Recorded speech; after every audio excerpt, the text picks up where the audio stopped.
কিরে বাবা, বাসায় আসতে তোর এত দেরি হইলো আজকা?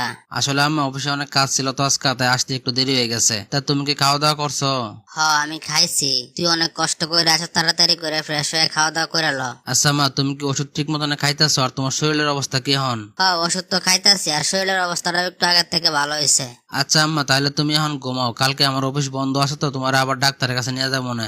আচ্ছা ঠিক আছে, ওটা কালকে দেখা যাবো না। তুই এখন জাগে ফ্রেশ হয়ে খাওয়া দাওয়া করে নে আগে। সারাদিন কাজ কাম করছো তো, অনেক কষ্ট হয়েছে না তোর? আচ্ছা মা ঠিক আছে, তাহলে তুমি ঘুমাও, আমি যাই। আচ্ছা, তুমি আমার একটা কথার উত্তর দাও তো দেখি। আচ্ছা ঠিক আছে, তুমি বলো কি কথা বলতে চাও। তুমি দেখি খালি তোমার এই বুড়া মারে নেই, সারাদিনই ভাবো। তুমি তো আমার কথা একবার ভাবো না, তোমার সন্তানের কথা একবার ভাবো না। আমাদের কি কোনো ভবিষ্যৎ নাই? আমাদের সন্তানের কি কোনো ভবিষ্যৎ নাই? আমি হইলাম পরিবারের বড় ছেলে, তাছাড়া আমার মার খোঁজ খবর নেওয়া এটা আমার একটা দায়িত্ব। আমার বাবা মা আমার অনেক কষ্ট করে বড় করছে, আমি তো আমার এই দায়িত্ব এড়িয়ে যেতে পারি না। সন্তান হিসেবে আমি তাদেরকে নিয়ে ভাববো না, তো কে তাদের সন্তান হিসেবে আমি তাদেরকে নিয়ে ভাববো না, কে তাদেরকে নিয়ে ভাববো তাইলে? কে তোমার একলা খোঁজ খবর নেওয়া লাগবে কে? তোমার বাসাতে রাখা লাগবে কে? তোমার তো আরো ভাইয়ান ছেড়েছে, তারা খোঁজ খবর নিতে পারে না, তাদের লোকে রাখতে পারে না তোমার মারে?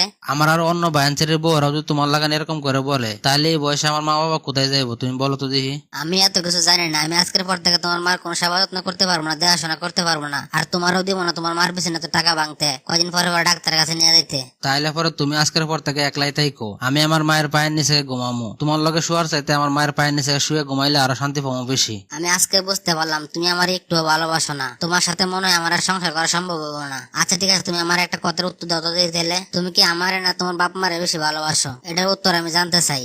আমি তোমরা দুজনরে আমার জীবনের সাথে বেশি ভালোবাসি। তুমি কারে বেশি ভালোবাসো সেটা আমারে বলতে হবে। মনে করো তোমার মা আর আমি একটা বিপদে পড়ছি, এখন তুমি এখান থেকে একজনের বাঁচাতে পারো, তুমি কারে বাঁচাইবা সেটা বলো। আমারে বাঁচাইবা না তোমার মারে বাঁচাইবা সেটা বলো। আমি অবশ্যই এখান থেকে আগে মারে বাঁচামো, তারপরে তোমারে বাঁচানোর চেষ্টা করবো। তোমার যদি বাঁচাতে না পারি তাহলে তোমার সাথে একসাথে জীবন দিয়ে দিব, কারণ দুজনই আমার জীবনের সবচেয়ে গুরুত্বপূর্ণ ব্যক্তি। কেউরা চাইলে কাউরে আমি রাখতে পারবো না। আমি এতদিন পরে বুঝতে পারলাম তুমি আসলে তোমার বাপ মারে এবং আমারে অনেক বেশি ভালোবাসো, তোমার জীবনের চেয়ে বেশি। শুধুমাত্র তোমার ভালোবাসার প্রকাশ গুলো অন্যরকম, আর কি একটু, আর কিছুই না। এবার আমি তোমার কিছু গুরুত্বপূর্ণ কথা বলবো, অবশ্যই মনোযোগ সহকারে শুনবা।